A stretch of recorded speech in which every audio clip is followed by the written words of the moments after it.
Jatend jotend migepe Musalia Mudavadi oseyo monj manotim e apis mbetre mar piny Kenya, piny Congo, manotim gi jokanyo manobago ng'anyo e ugwe mar pinyno ka mwandu mathoth manigo gini malo nokethore.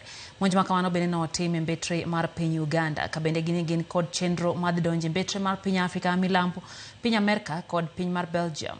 Mudavadi oyango ni tulo no chuno jotije ariyo mag mbetre mag piny Kenya e pinyno ringo kendo dar dhi pondo kuonde mamoko, kata obedo ni geno ne nitie ne piny owacho mar Congo ne owinjo one ni arita obedo makare.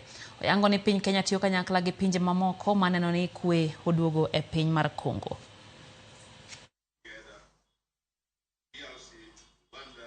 I also condemn in the strongest possible terms the attack earlier today on the various embassy premises and personnel in Kinshasa, DRC, including the Kenyan embassy, by marauding protesters.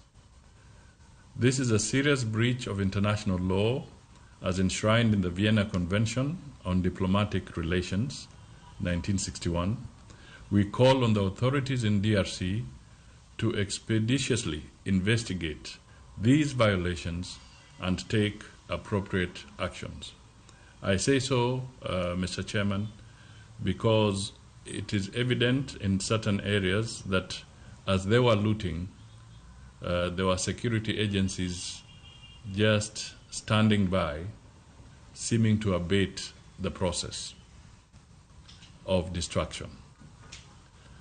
The principle of inviolability of diplomatic and consular premises is sacrosanct and must be respected in all cases under international law, including during armed conflict.